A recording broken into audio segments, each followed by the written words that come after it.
Welcome into episode 91 of Hoops Across the Mountain State. I'm your host, Taylor Kennedy, and thank you all for joining me on this afternoon, morning, or evening, however you may be listening or watching this program. Thank you all for joining me as well. We have three guests. Yes, you heard that correctly. Three guests as we embark on high school basketball, and we'll dabble into a little bit of NAIA basketball as well. But again, you can always follow me on Twitter at Taylor_Kennedy7 for all the latest about this podcast. You can also subscribe to the podcast on Apple Podcasts, Spotify, and YouTube as well. Well, without further ado, let's dive right into this trifecta episode of guests. And we will begin in the Class Quad A rankings, and we'll be joined by Parkersburg South's very own, let me rephrase that, Parkersburg South's finest, Ashton Mooney. And let's welcome him in now. Ashton, welcome to the program. Thank you for inviting me. How's everything been, my man? I mean, you guys are off to a hot start so far. I mean, after losing your first game, you guys are off to a hot start. Yeah, we got dialed in after the first game, and we've just been rolling since then. Yeah, so let's talk about that. So you guys dropped the first game of the season to Dublin Kaufman High School by 12, but then since then, you guys have won 9 straight games. I mean, 10 straight games. You guys just beat Parkersburg last night, excuse me. But when you look at this team so far and the success that you guys have had, what can you attribute to you guys' success so far? We get along very well. We play hard, and we play together and know where everybody's going to be on the court and what their strengths are to the game. Now, how long have you guys been playing together as a team? I mean, I know whenever I played with a lot of my guys. You know, we were playing like in Shiloh, down in the Charleston area and all that kind of stuff. How long have you guys been playing together? We've been playing it together since middle school and all the way up through high school. Wow, okay. Now, how good were you guys in middle school? We were pretty tough then, too. I like it. Were you guys just walking around middle school and being like, what's up? We just beat so-and-so. We're almost undefeated so far. Was it something like that? No, we try to stay humble. All right. I like it. Well, let's talk about Saturday's game against crosstown rival Parkersburg, or according to a couple of people, they don't even mention the name. I mean, I've never fully experienced a Parkersburg South game, but from the looks of it, it is always fun to watch. And I need to get down there to Parkersburg and watch. But talk about that game, the emotions in that game, you guys just coming out and just playing your hardest. Talk about how important of a win that was, going up against your crosstown rival. It was very important because one is a sectional game that we might have to play them again, and the crowd's going crazy, and we have to stay together and focus while we're on the court, even if the fans are out of hand and stuff, and we gotta just get it done while we're out there. Now, you guys must have kept the nets on fire. I mean, 13 of your 28 made field goals came from behind the arc. I mean, you guys were red hot. I mean, was it just one of those nights, or I guess you guys ate an extra bowl of Wheaties? Well, I mean, when we were driving, they were all sucking in, so we kick it out to the open shooter, and we were knocking down threes. Well, let's not forget about your game. I mean, you had 21 points. Again, how many bowls of Wheaties did you eat? I was just feeling it that night and was getting to the rim and making jump shots when I was open. So I've seen your highlights. I've seen some of your guys' games as well. But for people that have not seen you play individually, you know, sort of give us a description of how you play, and you know, what's something that people may overlook whenever they watch your game. I play well on defense, and I try to get my defense going so then I can get steals and get to the rim on offense and get easy fast break layups. And I try to get to the rim as much as I can to get fouled and go to the line, get a rhythm going so I can start knocking outside jumpers down and just get the team going and move the ball around and get my team where we can get the job done and win. You know, I think the one thing I love about your game, my man, is you're a left-handed guy. I mean, there's always, anytime I got a left-handed player on, it just makes the podcast better. I'm just saying, because I feel like left-handed players are so unique and so fun to watch. Do you sort of look at an NBA guy and you're like, okay, he was left-handed, and I want to sort of do what he did. The one guy that immediately comes to mind for me is Manu Ginobili. Would you compare your game to his, or is there another left-handed player that you want to compare your game to, or even you just take bits and pieces from? I just take different pieces from like all the players around and try to make my game better by watching them. Okay, now let's settle this debate then. Are you a LeBron fan or are you an MJ fan? I'm a LeBron fan. I knew you'd be a great guest. I knew you would be. This is why I like it. I know I held off until the 91st episode, but you know what? It's all worth it now. You just gave the best answer. Simple as that. Okay, so cool. So who do you like in today's NBA? Is there a guy that you like specifically? I like LeBron, as we talked, and I like Steph Curry, how he can get to the rim. He's crafty and he can shoot from the outside. I like it. I like Steph too. He's a good shooter. Even though he's now the all-time leader in three-pointers made, he's an okay guy. He's okay. Yeah. But let's get back to talking about your guys' season so far. Because again, you guys have won 10 straight games, a fun team to watch over at Parkersburg South. Talk about the rest of the season for you all. COVID's still lingering around. Obviously the snow days that everybody encountered definitely took a halt, it seems like, on a few games for a lot of different schools. When you look at the rest of this season, what's going to make it for you all to capture a sectional and regional title and make it to states? We're just going to have to play well together, get in the gym, work hard, fight for the position every day, and just get out there and play hard and get the job done. What do you want to focus on as a basketball player? I mean, you're a senior this year. You obviously want to make it to the state tournament.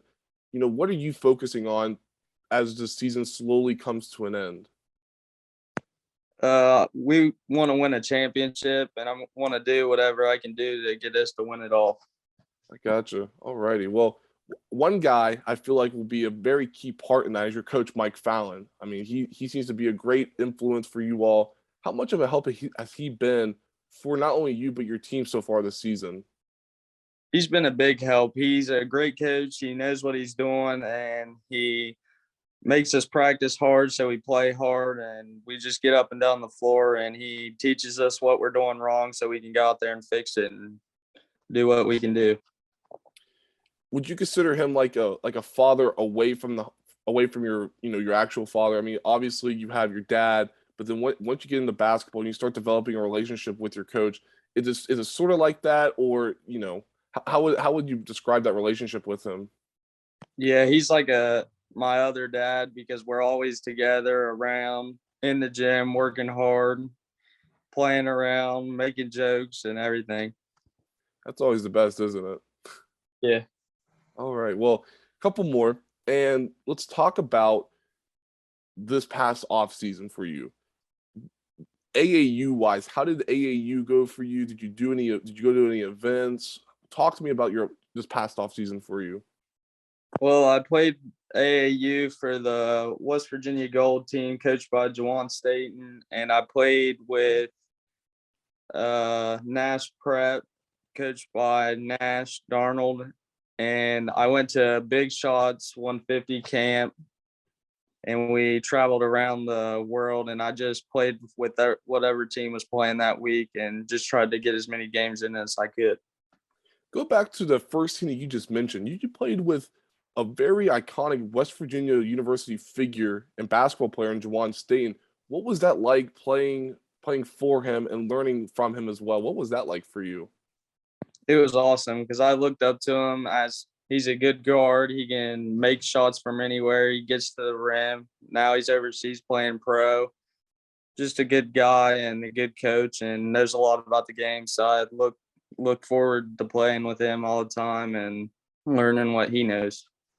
What do you think the biggest piece of advice that he's given you? What would you think that would be?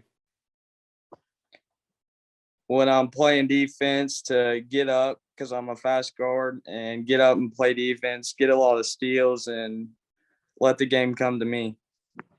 I like it.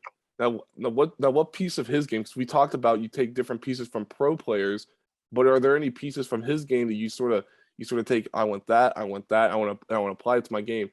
Is there anything that Jawan did at West Virginia that you sort of taken under your belt and applied it to your arsenal? Yeah, I like how he was good around the rim and crafty, and he could do whatever he wanted, and he could score when he wanted to. So I try to apply that to my game and take some of those moves he used and see what I can do with them. In regards to recruiting, let's talk a little bit about recruiting because again, you're a senior this year, and recruiting is obviously going to be right around the corner for any senior who is wanting to pursue it. Are you wanting to pursue college basketball after high school? Sort of talk to me what's going to happen post high school. 'Cause obviously, it's right around the corner, but talk to me a little bit about that if you've thought of it. Yeah, I think I want to play in college, and I would like to join a program and help them out and put my game in their program and help them out. So I'll do an activity with you that I do with a lot of other guys and girls like you. But when you look at your game, and say if I'm a coach, okay, you just got off the court of an AAU game or even a high school game as well, and I'm walking up to you, and we're in talking about how you can fit into our program at wherever. What would you say to me that you're almost selling yourself to me? What would you say that would really intrigue me and pull me into you and just want me to offer you on the spot? I play well with other players, and I'm a team player. I can score when the team needs me to score. I can play defense on the best guy and get stops on defense. I work hard every day in practice, try my best on the court, and do whatever the team needs me to do to win the game. You're a 3.6 student, 3.6 GPA student at Parkersburg South. When you look at what you want to pursue when you get to college, what field do you want to get into? Uh, I'm not really sure, like coaching, like basketball, and like learning more about the game and like stuff with the sports. Okay, I like it. I like it. So more like a sports management role. I could see it. I think you'd be a good coach. I like that. So it seems like anytime I talk to a Parkersburg person, regardless who it is, I always got to bring up one of my favorite places in the state. That's JR's Donut Castle. How big of a fan are you? How big of a fan are you of JR's Donut Castle? Oh, that place is the best. You can get any donut from there, and it's just the best place to eat. Now, what's your go-to donut when you go there, or go-to pastry, I should say? Um, I'm a fan of all of them. Like the cream in the middle and top is the best one, I think. Again, I knew you'd be a great guest. I knew you would. Now, do you like the Reese one? Yeah, it's pretty good. Pretty good. I think it's the best one. It's just my opinion. But now, do you like the pepperoni rolls? That's the biggest question. Oh yeah, I think those are really good too. I like it. Now, do you like whenever the pepperoni's cut in a circle, or do you like the stick pepperoni? I like the steak pepperoni. You just lost some brownie points.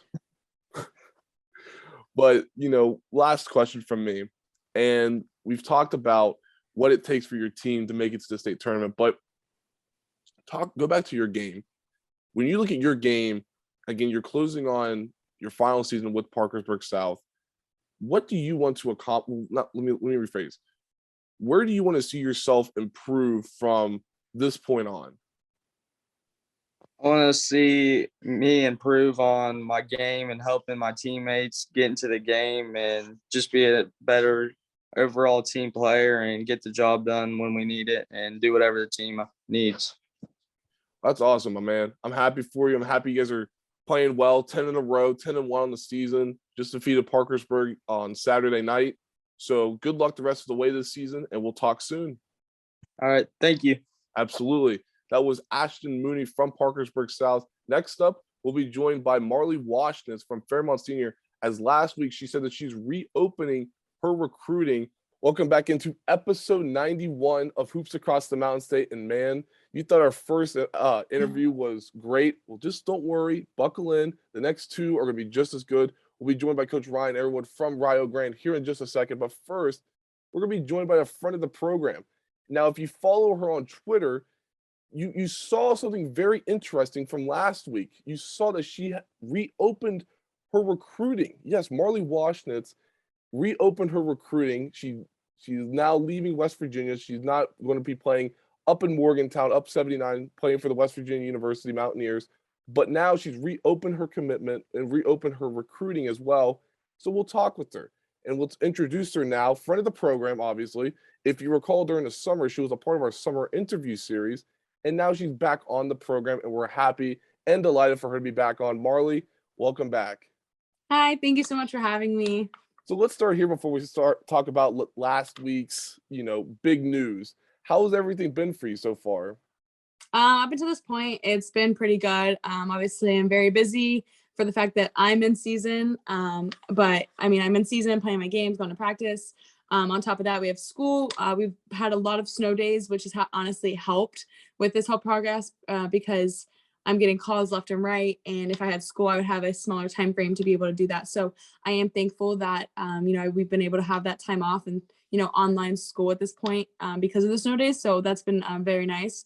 But just kind of an overwhelming, but nothing that I can't handle, and an overwhelming that I'm grateful for because, there's so many opportunities. So yeah, I've just been good. Now I would assume, just a speculation, I would assume with all these snow days, you probably went out, did some sledding, probably a little snowboarding, if I had to guess.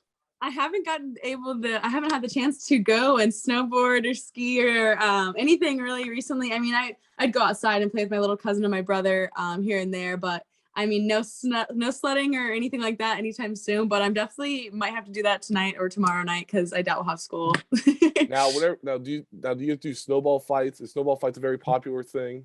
Oh yeah, especially with my whole kind of area. It's just me and another house, so we don't really have neighbors. And when we were kids, I'm the only girl on the hill. I've grown up with all of boys, so I was always somewhat getting picked on by my brothers and the neighbors. But I mean, it was always a fun experience, and we've always had fun, and they're memories that last forever.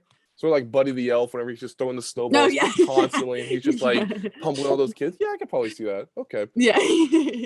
But again, thank you again for joining me after last week's announcement. First official live interview since that announcement last week on January 17th. So let's talk about that, Marley.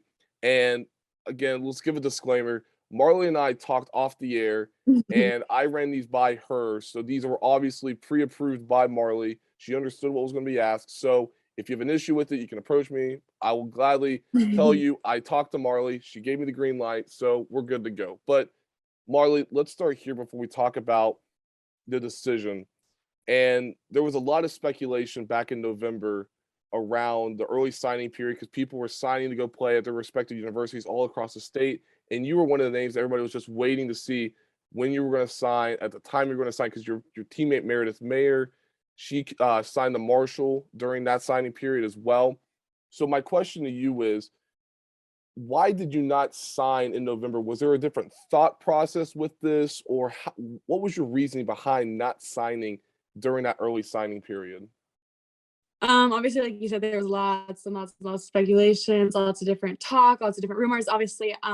But you're the first to ask me this question, and we're just gonna squash all the rumors. And I'm gonna be honest. I just had some talks with Coach Carey, some personal talks, and he said that there were some uncertainties with his contract. So he suggested for me, not to sign in November. And he's my coach. I respect him. I still do to this day. He helped me make that decision not to, because he was looking out for me. And I'm grateful for that opportunity that he, was watching out for my back, and he had my back. So I was grateful for that. He was honest with me. And that was something that obviously is still in the back of my mind, is the way he was honest with me with that whole uncertainty with his contract. So I just kind of took his word for it because he's going to be my coach. I'm going to take his word. I'm going to do whatever he tells me to, because when I get to college, that's going to be the same thing that he's going to expect. He's going to tell me to go rebound. I'm going to go rebound. So, I just took his word for it. And that's pretty much it. That's the only reason I really didn't sign in November. Again, I'm still excited for, like you said, my teammate Meredith who signed. I'm excited for my teammates at WVU who signed. So there's lots of good things that came out of that time period. But again, that's just the honest response to it. When you look at that, again, a lot of speculation revolving around that as well.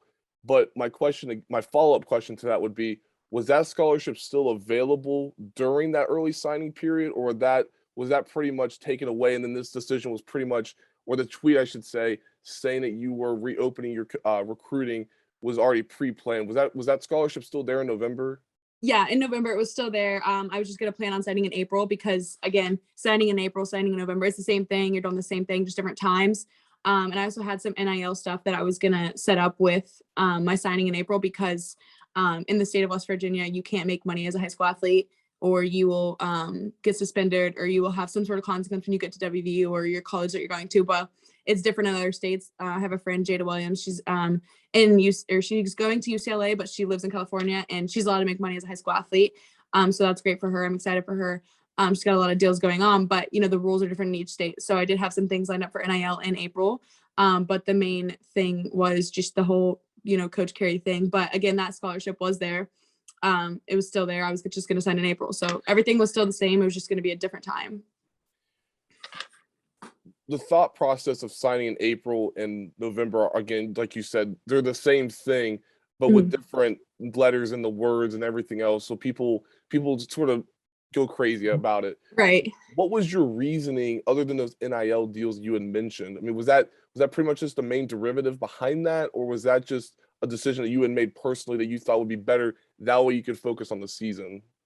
Again, the whole main reason I didn't sign in November and I was waiting till April was again, because the conversations I had with Coach Carey. And then after that, I kind of said, I'm going to work with what I got. So I said, well, I'm, signing in April. Why not, do some NIL, start it now, because NIL deals do take about 2 to 3 months to process. Like, again, like I said, my friend Jada, she's had a few deals that, with Dick's Sporting Good and Gymshark. And she said those deals took about 3 to 4 months just to even get posted and put together. So obviously it's going to take time with that whole NIL stuff. But again, I kind of just took his word for it, and then I just made with what I could, and kind of wanted to add to it because there's so much that you can do with NIL right now as college athletes that I want to start now. I want to start building a name because there's obviously money behind it, but not only that, it's a good following you get.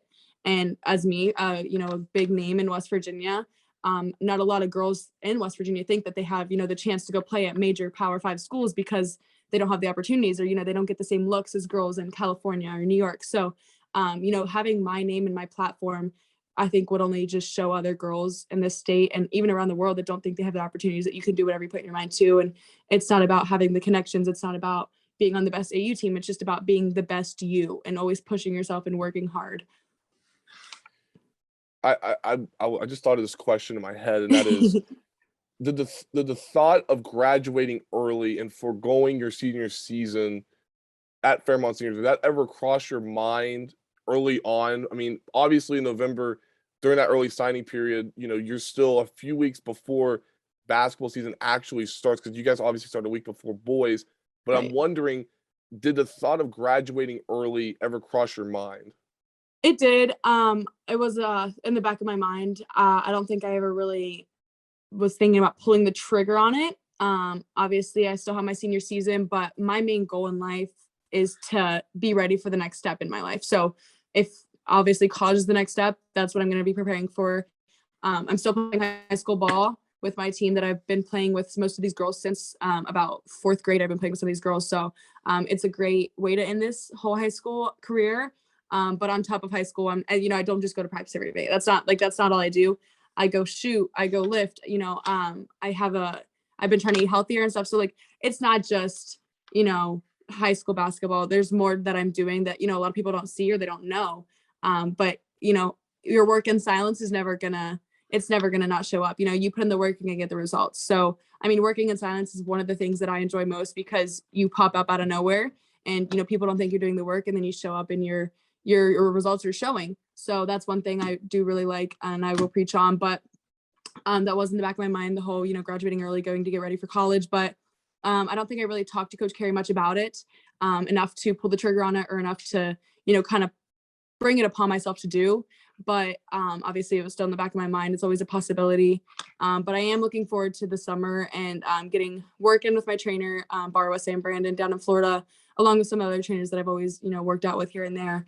But that's definitely a goal, is to get down there and work out and get prepared for the next college that I'm going to be going to, because in these past summers and these past years, I've been working out with my trainers based around, WVU's offense. So ball screens, coming off screens for a shot. So I've been working on a lot of things based around WVU's offense and their program, which I'm grateful for, because no matter what you work for, it's going to show. I was working on a lot of ball screens. You can never go wrong with the ball screen. In college, you're going to have to be able to read ball screens, and there's a lot of IQ in basketball that a lot of people don't really realize. So obviously I'm just grateful for all that. So going back to this tweet that you had released, because it pretty much took a lot of people by notice, just because again, you're one of the top players in the state in regards to boys and girls basketball, quite frankly. So for people that did not see or read Marley, I'll read it for you. Unfortunately, due to COVID and fifth-year athletes coming back, I no longer have the opportunity to be a Mountaineer. I've decided to reopen my recruiting process. And you went on to say that all contact should go through Scotty Johnson and you said you're looking for a new home. So my question to you would be, you talked about the conversations that you had with Coach Carey. Were there any other conversations after that moment? Meaning, were there any conversations before you sent this initial tweet out that pretty much just put it in concrete saying, okay, I'm going to reopen the recruiting process and I'm going to find myself a new home? After I had conversations with him around November about the signing, I was actually going to sign the last day of the signing period in November, and then he was like, we can't do the papers, blah blah blah. So I just didn't get a sign because I second guessed myself, and I was like, maybe I'll just do it. I don't want people speculating, rumors, blah blah. I just wanted to end a lot of that talk. But again, I'm grateful for what God has given me and what I have to work with, because again, it's a blessing in disguise is what I keep saying to myself and anyone that asks. But after that conversation that we had in November, I think we talked a few times. I would go to every girls game that I got a chance to, just touch base here and there. But I didn't really get, besides obviously the call about my whole scholarship situation, there hadn't been much talk about any serious events such as this. It wasn't anything, that I was concerned about when we would talk. Most of the time it was just, excited for coming to play for him, or what I'm working on, just kind of touching base and talking about, the future at that program. But obviously I had the phone call about the fifth-year senior, and I got all the information and all that about that. And, when I got that call, it wasn't concrete. I was going to offer to play to reclass as a 2023, and then just, go to WVU as a 2023 and just go prep for a year. But that wasn't an option, he said. So I took what I could, and I just reopened my recruitment because, that was about the only thing I could do at that point. But I'm grateful for it. And this whole process has been amazing. And the people that I've met have been so amazing. Some of these coaching staffs are unreal. And, the time that they're giving me to, make these decisions is kind of mind blowing, because, I report to college in about 4 months. So obviously coaches would like to get an idea of, where I'm going or who I'm looking at, because again, I report in 4 months, and, they need to know if I'm going to be in their system or not. But the way that a lot of these coaches have reached out and handled it, they told me, take your time. We're here. Your scholarship's always here. Like, there's so many different relationships that I'm building that I'm so grateful for. When you look at this whole process of the fifth-year seniors, the COVID year, all that stuff, how has that affected you? I mean, obviously, you're now back on the recruiting trail, looking at this at a much larger scale, trying to find a new home. But talk about that a little bit more. How difficult is that as a high school senior about to start their next journey in life, going to college and potentially playing college basketball as well? How difficult is that for you to go about that, seeing these fifth-year and COVID seniors as well? How difficult is that? Like I said to someone who asked me a similar question, it does take a mental toll. You think to yourself, am I even good enough to play at the next level? Was it because I wasn't good enough? Which is a lot of speculation. There's lots of people out there who are going to say their opinions, such as, I was never good enough to play there, or I was never going to play there, blah, blah, blah, lots of talk. And, when you're successful in life, as anyone in life, if you're ever successful, there's always going to be negativity. And you just can't let that get to you. And that's one thing that I've always, done. And I'm glad I've been able to process a lot of that. But like you said, it takes a mental toll. You think about yourself, are you even good enough to play in college at this point, blah, blah, blah. But I think in the back of my mind, I always knew that this is something I'm going to do. I'm going to go play Power 5. I'm going to go play at the highest level I can. I'm going to, go do me. I'm not going to let anyone, steer me off my path. And I think that's what I'm doing right now. And I'm proving to other people that, it's not just WVU that wanted me, because I did commit so early. I committed at 15. I didn't even get that many offers from other schools because I committed my freshman year going into my sophomore. So I committed that summer of my freshman year. So I was closed off at 15. I didn't get to experience other colleges, or I didn't get to see for myself, other colleges or other staff. So this whole process is somewhat new to me because I never fully got into this whole recruiting process. So I guess I'm seeing it live and how other people have had to deal with it. But I'm grateful, like I've said multiple times, because the relationships that I'm going to build with these other staffs or with these other programs they're never going to fade. For people that follow WVU women's basketball closely, obviously news broke out in the last few weeks that Jasmine Carson, who was a junior on the team, she came in from Georgia Tech. She actually is now leaving the program. And I'm curious at what you're going to say with this. When she left, was there any conversation saying that now there's a roster spot available for you, so whenever you do sign, that is there and it can be secured? Or did that conversation happen pretty much a couple of days or hours even before that tweet was sent out? I'm curious because, again, to me, I'm looking at that. I'm like, there's a roster spot available. And then you tweeted that. I'm just like, I'm curious. That's all. I get it. I totally understand. I'm the same way. I'm so curious about everything. I'm the most curious person you'll probably meet. So I completely understand. But that is true. I didn't even know about Carson leaving the team until I think like a few days after I posted my tweet. So like I didn't even know about that. I thought she was still on the team. But then once I did see an announcement about something like that, I did think to myself that I hadn't seen her at the last game or two that I went to or attended or watched. And so it did like kind of cross my mind like, oh, well, there's, a spot. But again, I didn't have mine. He told me that mine was no longer available. So for me to even possibly have that scholarship that, that she might have left, he would have to reach out to me and let me know. But, after that talk that I had with him and the call that I got about my scholarship, there hasn't been any phone calls or text or talk between any me and or the WVU staff. But again, I don't wish nothing bad upon WVU. I'm from West Virginia. It's always going to be home to me, and I'm excited for the girls coming in my class, and I'm excited for that program, and I wish them nothing but the best and to succeed, because they're not only representing, West Virginia, they're representing the whole entire state, because there's no pro teams. WVU is the highest level of sports in this state. So I wish nothing but the best for any program in this at WVU, and especially the girls. They've given me so many opportunities, so many supporters, so many fans, and that's one really big thing I was really looking forward to at WVU was the support that I got from so many people. And I told my dad, I was like, that's one of the things that kind of crushes my heart the most, is because the way people supported me, and they're like, I can't wait to see you in blue and gold, and the way that they support me just touches my heart so close, and I will always cherish that support. And no matter where I go, I know people are going to support me. And I think that's awesome, because you don't get that from very many programs. You see, players transfer out from a program, and then all of a sudden their fans hate them. And I'm thankful to say that, WVU fans have been nothing but the opposite of that for me. They've been supportive. They're saying they'll support me no matter where I go. And that's one thing that I will never forget. Well, it seems like you've even alluded to it already, and that is you are busy. Other than the stuff on the court, off the court wise, I mean, you got once you pretty much reopen recruiting, it seemed like at the snap of the fingers, Pitt's calling. Oh yeah. And they're like, WVU is no longer there. Here we are. That, and then you had Youngstown State the next day. So I'm curious, when you look at these last few days for you, scale 1 to 10, let's do it like that. Scale 1 to 10.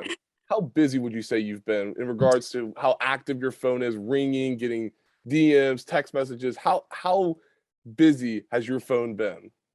I would say I want to be humble. I do, but I wouldn't say a 10, because I haven't even had school, and there's coaches reaching out to me or wanting to call me during the times that I would be in school, which I'm grateful for. And I am completely thankful for this whole process and the way that coaches have been reaching out to me.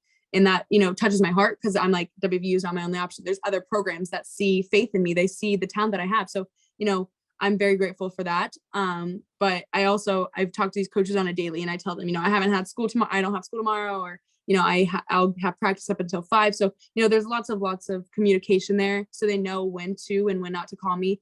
But I remember that day that I posted that tweet, Pitt called me, offered me literally within 10 minutes. And then that night, Youngstown called me also and talking to me. And then the next day I got on a call with their coach, and Tuesday, the day after I posted it, I didn't have school, which was awesome because I don't know how I could have done it without having a snow day, because that day I remember I had to put in my notes the times and the coaches that I was calling. Like I couldn't do any, well, I could do obviously things, but from like, I think it was 2:00 to about 8:30, I was busy with calls.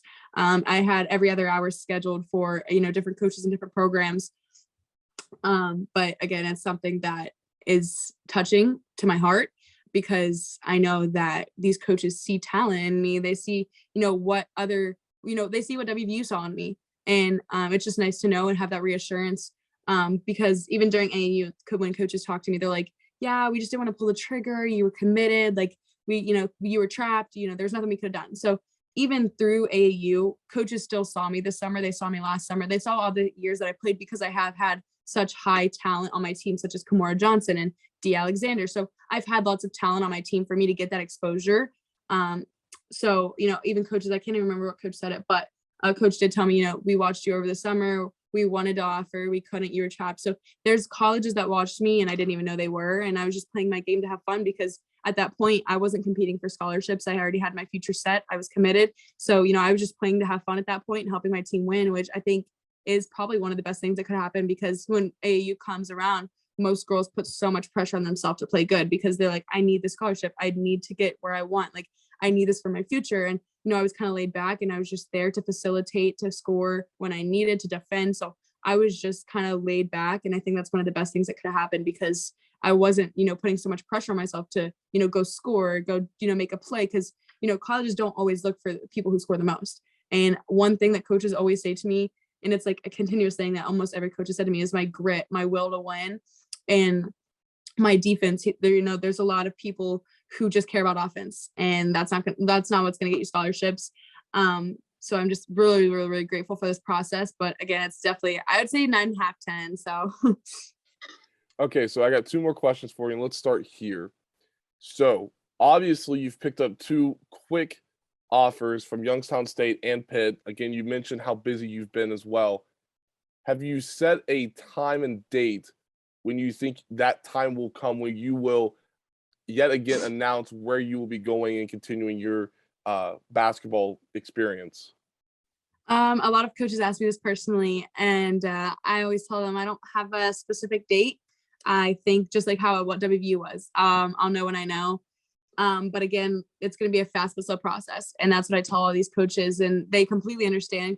And these coaches, they've been in these situations. They have either, had the same situation I've been in, or they've been the coach to make that decision. So, they know how the situation I'm in, and they've handled it very, very, very well. They tell me I have as much time as I need, or they're going to go as fast or as slow as I need. And that's something that I'm very grateful for, because, most coaches are like, they jump on you and they're like, we want you to commit right now. We want you. We want you. We want you. And they put so much pressure on you to commit, or they want you to come to their school because, I'm considered, the top player in my state. So it's a big, big opportunity for most colleges, especially because I committed and they didn't have, the trigger to pull, because I was done. I was out of the picture. And so just the way that they've handled it and the way they've been so, slow, but also fast with me, because like I said, it's gonna be a slow but fast process, because I report to college in 4 months. But I definitely want to have my mind made up by mid-March, maybe somewhere around there, just because that'll be like 2-3 months till I report to college. So I definitely want to have, my decision made somewhere around there. But again, I think I'll know when I know. And then lastly, just going off of that, I mean, again, you pretty much gave when you would, so we'll all be very attentive to that. But again, when you look at these next few weeks and even months for that matter, how important will this be for you of truly analyzing your next home for however long that may be? Yeah, it's definitely going to be a process, but a process that I'm excited for, because, I'm in season, all these coaches and colleges are in their conference play right now. So I understand how hard it is to communicate to me on a daily basis. But the way that these coaches are finding time to talk to me, and not only the head coach, but, the assistants, and then, have some of the girls from their teams reach out to me. So like the way that these coaches are putting in so much effort during their conference play, obviously it shows a lot to me. but I'm excited for this whole process, like I said. And like I said, it's in conference play. So we're both busy, and they're still, coach is telling me they're going to come and fly to my games and watch me play some of my high school games. And obviously I have some visits set up this weekend that I'm going to attend to, which I'm sure some people are going to see on social media. So on top of that, it's just going to be a really busy, but obviously I'm still focused on, my high school team and winning a state championship, as well as, those coaches are focused on their conference play and winning their conference. So both ends are very, very similar from my standpoint and from the coach's standpoint. And I couldn't be more grateful for this opportunity because, God has placed me where I'm supposed to be, and I'm a follower of faith. And I, like I said, everything happens for a reason, and, not everyone understands why, but, that's not our problem. That's, God's reasoning for us. Couldn't agree with you more. Now, for people that don't know, again, I know and Marley knows we are not allowed to officially talk about schools that are interested in her due to NCAA violations that neither of us can get in trouble. I don't want this podcast to be shut down, so we won't talk about that. But again, as Marley said, you will definitely see her going on visits, visiting different campuses from now until pretty much mid to the end of March, as Marley said already. So Marley, if you want to, I will give you a free plug, no charge. But for people that do not know where to find you on Twitter, where is that? That way people know where you're going, who's offering you, and all that stuff. That way they can keep up with you. Right. My Twitter, Instagram, Snapchat, all of my social medias are Washenitz, which I'm sure not most people don't know how to spell Washenitz, but I'll do it for you real quick in case you're wondering. It's just MWASHENITZ. So it's M and then Washenitz. So my first letter of my first name and then my last name. Well, awesome. Well, Marley, thank you for your time. I'm happy that I was able to be the first official live interview with you. It's not really live, but it's recorded, but the same thing. Right. But I appreciate your time, and a lot of great information was unlocked in this. So I really do appreciate your transparency with that. So thank you. Yes. Thank you so much for having me. And I hope you have a great week and a great day. Thank you, Marley. Up next, we'll talk with Ryan Arrowood from Rio Grande. Since we're talking so much about college, let's get a mid-season report card, or let's just get a mid-season report as well from a friend of this program as well. Please welcome back to the program. I think he might hold the record now for most appearances on this podcast. We can confirm that here in a second. But welcome back to the program, Rio Grande men's head basketball coach, Ryan Arrowood. Coach, welcome back. Always a pleasure, brother. Always a pleasure to talk ball. It was cool how this thing started, but man, to see where you've gone and how you've grown, and I'm fortunate to be on here. I think I'm just a few months away from not being able to get back on it, so I better enjoy the ones I can get. I can hear security banging on my door, and they're like, "What's going on?" They're just like, "Man, Ryan's back on again." I'm like, "Yeah, he's back on. We love Ryan." So. Yeah. Well, Coach, thanks again for joining me. It's always good to talk ball with you, as you said. I do like the hat, by the way. I like how you're sporting the hat on the Sunday morning. I like it. That's a strong hat. You can pop Red Storm. Had a road trip yesterday, so was up late doing some scouting for our game tomorrow, and so on these days like this or travel days, it's too much to do the hair, man. It takes too long, so I just had it out. And that's saying a lot because you are a big hair guy. I mean, you might be like one of the best coaches in regards to hair.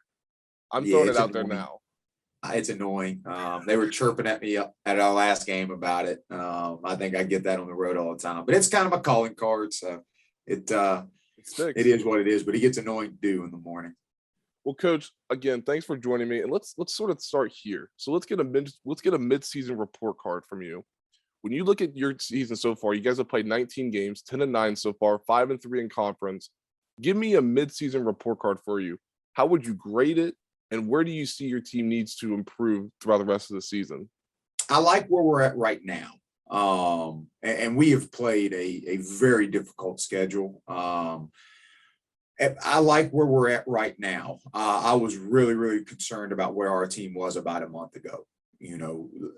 Going into Christmas break, we were broken, and we were a really bad basketball team, and we weren't playing, practicing anything. We were just a really bad basketball team. Coming back from Christmas break, you could see and feel the change, and then we just gradually just kept getting better. Had a big win over a top 25 team at Pikeville. and won 4 straight. And then just took a tough one yesterday to Alice Lloyd. But anyone who doesn't know what Alice Lloyd is doing, they just beat Tech on Thursday. They're 20-0. They're the only undefeated team in NAIA basketball. They are extremely talented team. Thought we came out really well. Had a 6 or 7 point lead midway through, but they made a run there, and then 2-point game with about 8 minutes to go, and we lost Shiloh Blevins. So they just made the plays down the stretch. But I don't think we played well, but I was happy with where we played with them. If we play them in a month for a chance to go to the national tournament, we're going to be a better team. So I love the trajectory of this team. We're extremely young. I think we looked it up. We're the 10th youngest team in NAIA basketball. Some of that's how we were going to build this program. Some of it is we lost a couple key guys that would have given us some maturity and some depth, but really proud of where we're playing. To have that youth, we're top 10 in the country in turnovers. We're top 25 in the country in defense. Taylor, we just really struggle to make shots. I think we get really good shots. We're just really struggling to make shots. And you can see the games we shoot the ball well, we've had a chance. The games we shoot the ball poorly, we just struggled, but we're playing hard. We're practicing the right way. I love where we're at. We just need to be better. I need to do better from a skill development standpoint, but I do think this team can get hot. And if we get hot, we can make another national tournament, and we have all the pieces, I think, to be a really, really good team. Give us an update on Shiloh. You mentioned how he went down last night. Give us an update. What's his status looking like? Can he go tomorrow? We just got to see. We got to see how the ankle. We got to see how the ankle does. He's sprung his ankle several times, and he's a pretty quick healer. We just got to see how it takes treatment, and see where he's at tomorrow. And he'll be a game time decision. Either way, he'll be limited. And we got a couple other guys that are a little banged up. Mickey Tadich is banged up a little bit, but he's going to go. And so it's that time of the year. We're about to be in February. So and we've got a gauntlet, Taylor. We had Alice Lloyd yesterday. We have IU Southeast, which is top 5 overall in our conference on Monday. Then we have the longest road trip of our season. We'll leave Wednesday morning, won't return home until Saturday evening. We play at St. Mary's of the Woods, and then we are at IU Kokomo, which has 1 loss in the conference, 18-3 overall, should be a top 25 team. Then we return home and we have IU East, which is top 5 in our league, and then we go to Tech the following Thursday. So we have 6 games, including yesterday, in a 13-day stretch, and 5 of those 6 games are the 5 top teams outside of ourselves in our league. So we play the top 3 teams in our league all on the road in that stretch. So we're going to find out who we are. And I like how we're playing right now for that stretch. So, but we gotta get better today and then get ready for a big one tomorrow. Talk about, other than the injury status, COVID seems to be taking a little bit of a toll on your season so far. If you look at your schedule, according to your schedule, I should say, you guys had 3 straight games postponed. Yeah. We talked about this last year when we had our midseason discussion last year, but it seems like it's starting to rise back up again in regards to COVID. Cases are, it's a roller coaster of emotion. Let's just call it that, and we'll leave it at that. But when you look at how the season has gone so far, again, 10-9, and you guys had 3 straight postponements, does that really scare you, or are you just like, you went through it, so now you just got to get over this hump again? It does scare you, and you hope the Omicron is on the decline. You pray for that, but that thing took over the Christmas break, and we had 2 positives, and the crazy thing was all of every player we had was vaccinated, and the CDC guideline changed. So I actually met with our team, and I met with our COVID team. We were scheduled to get our booster shots about 2 days after we went into our quarantine. So because the fully vaccination status has changed. So all those players that were fully vaccinated had to go into quarantine.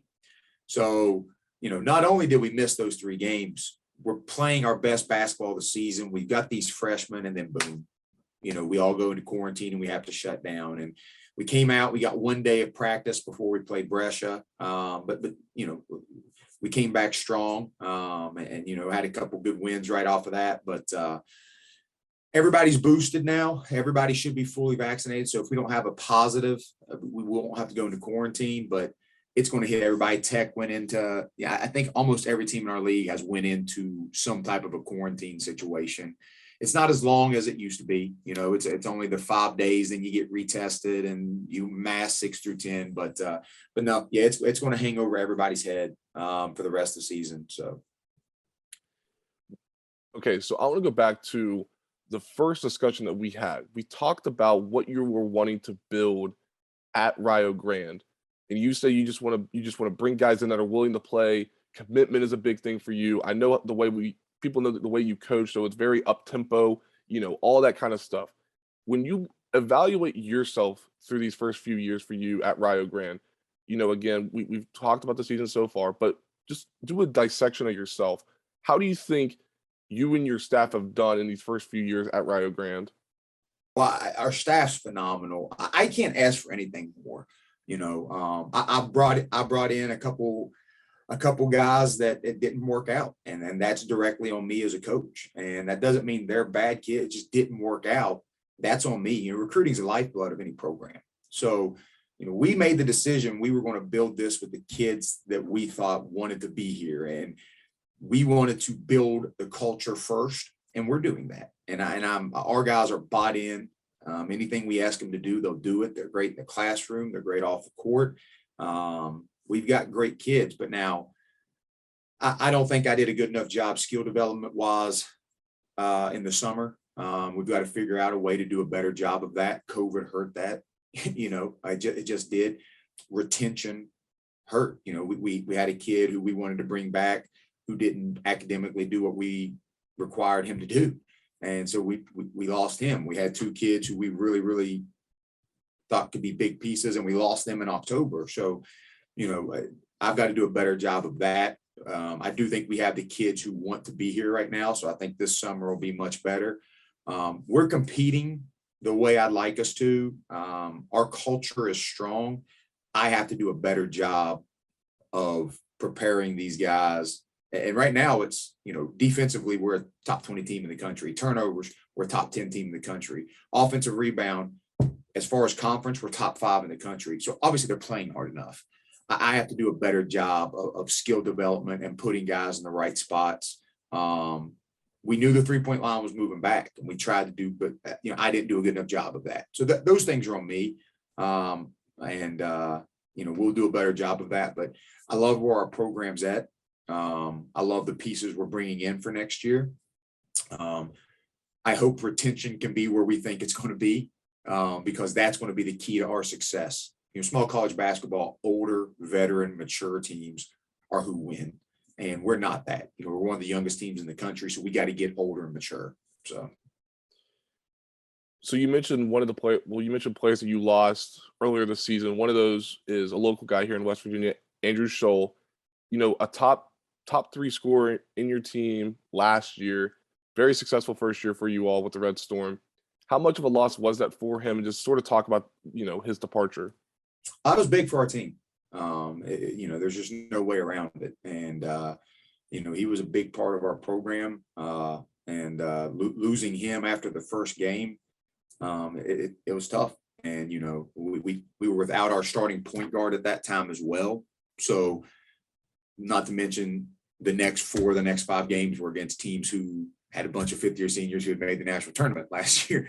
So it was the perfect storm. We were really only playing 6 or 7 guys at that standpoint. And so that was difficult. And, you take a kid like Andrew Shull, and we're struggling offensively. You take his 16.5 points and his very high assist to turnover ratio out, and his shot making ability.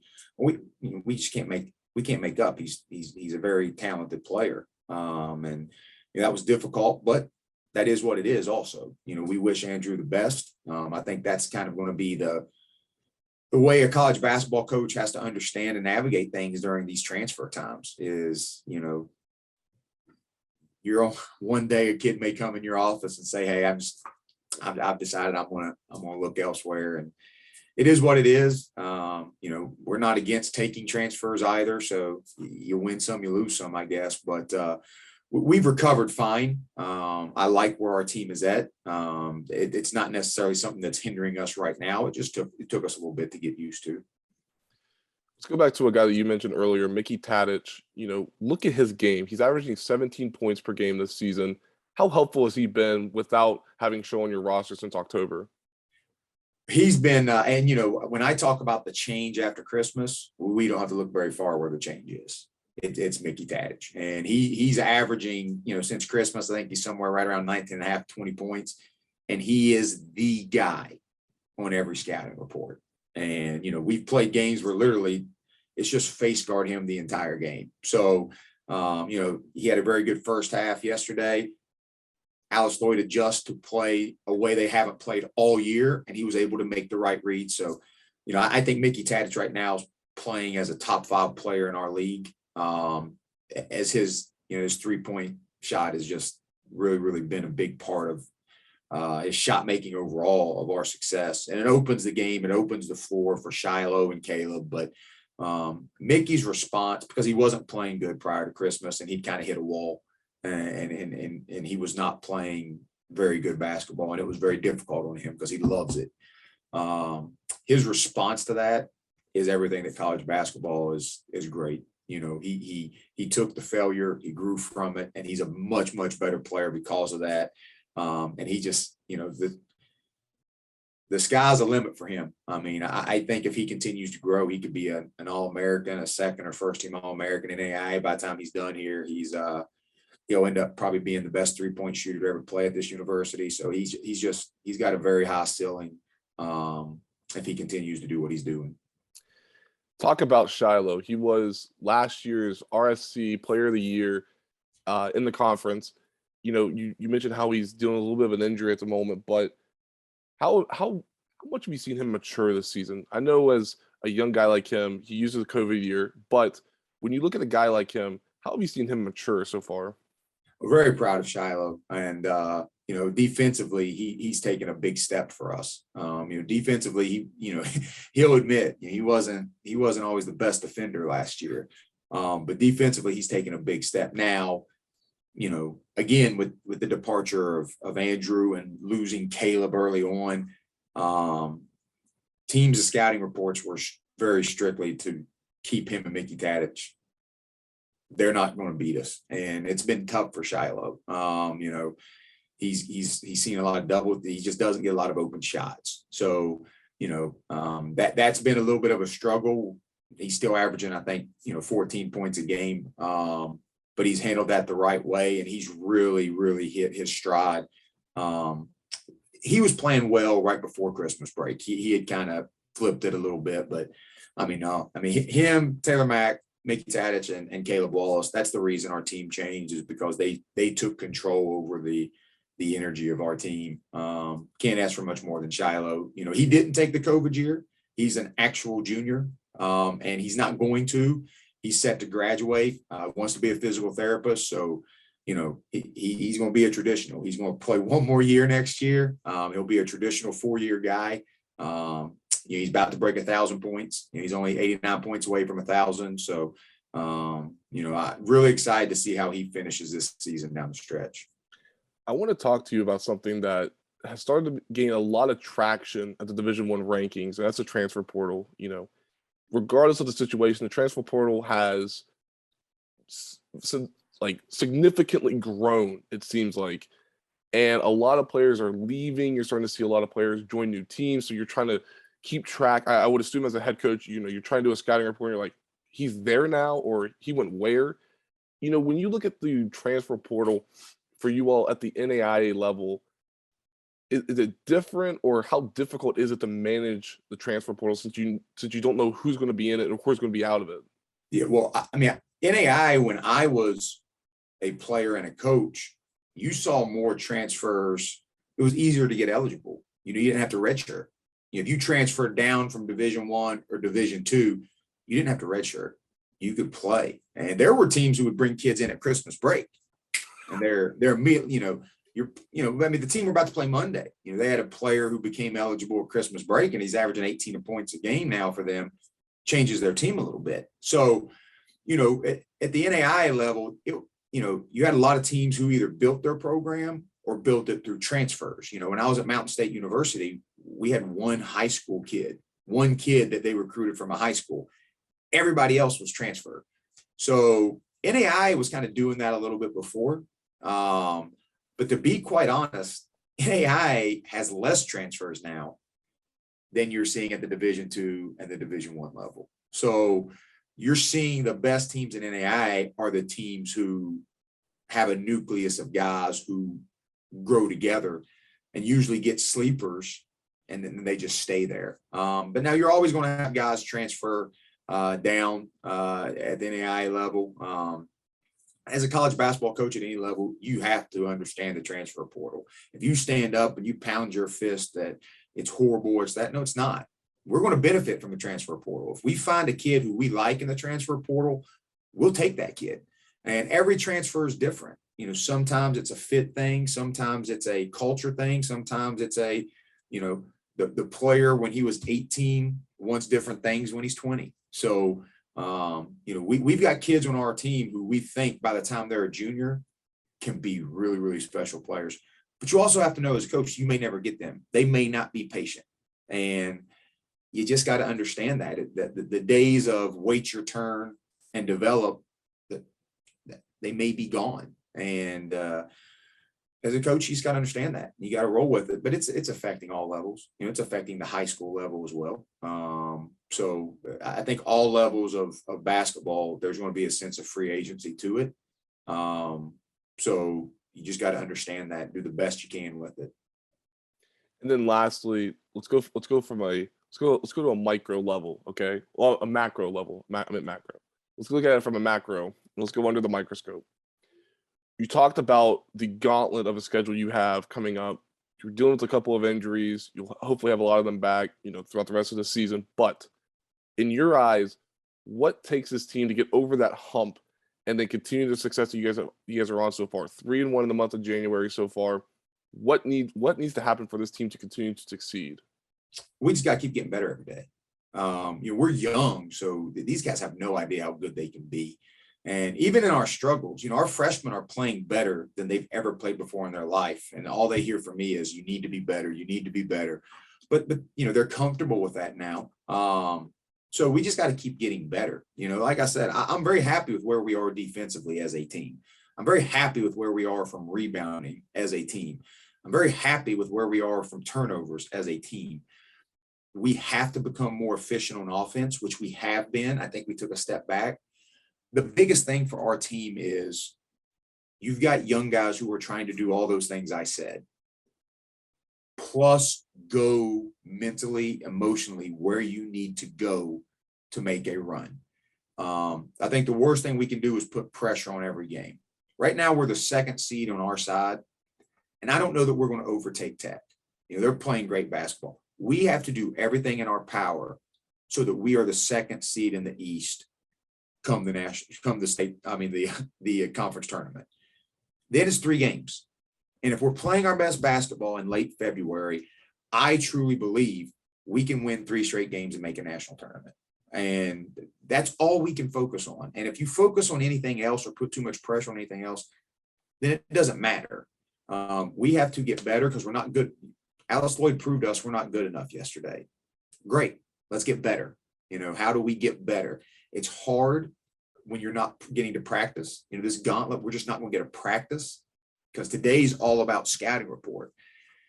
But we've had enough struggles in the preseason, pre-conference to where we can roll with that. So it's just fighting every day. It's playing through failure. This is where you hope your culture takes over. And if we're playing our best basketball come late February, then it's just about stepping up to the moment and doing whatever it takes to not lose. And I think we've proven, Alice Lloyd's the best team in our league, and it's a 3-point game with 2 minutes to go. So, and I don't think we played well. So we're closer than we were a month ago. And if we can keep getting better, I think we'll give ourselves a chance to be able to keep playing in March. Well, Coach, thank you for your time. It's always a pleasure to speak with you about hoops. Always a great conversation as well. Best of luck the rest of the way this season, and we'll talk soon. I love what you're doing for the state, brother. Keep it up. Thank you, sir. I appreciate. Well, you have a large part in that, so tip your cap as well. So Don't forget about me when you get big. So I won't, believe me. I'll always remember Ryan Arrowood. there we go. Well, Coach, thank you again, and we'll talk soon. Appreciate you, brother. Absolutely. That will conclude episode 91 of Hoops Across the Mountain State with our 3 guests, the trifecta episode. Yes, the trifecta episode.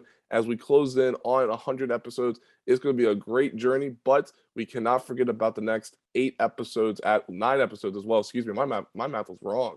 But without further ado, this will conclude episode 91 of Hoops Across the Mountain State. Thank you all for listening, and stay safe.